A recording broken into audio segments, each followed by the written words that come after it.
All right, so today we're working on a 2011 Honda Civic. We're going to be changing out the parking brake. This is pretty common with the Honda Civics. This is 2006 through 2011.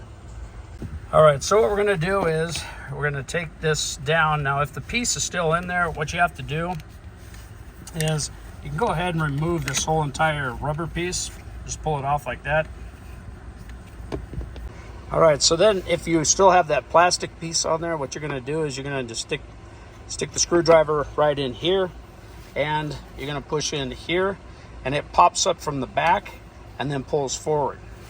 All right, so I bought this from a Honda dealer. It was about 40 bucks, and this is the number that I used. All right, so these are the 4 pieces that come in the kit.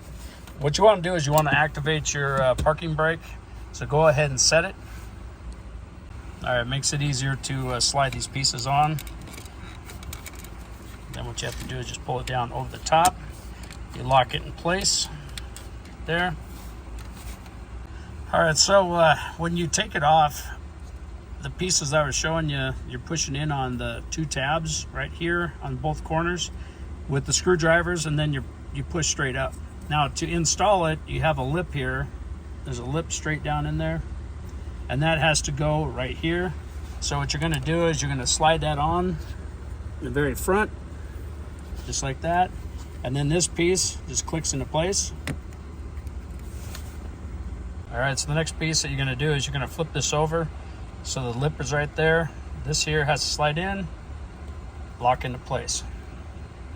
All right, so what you do is just start sliding that down in there, and then you have to kind of wiggle it so it gets locked down in, and then just pops it back into place, and it will lock. All right, so just push it in.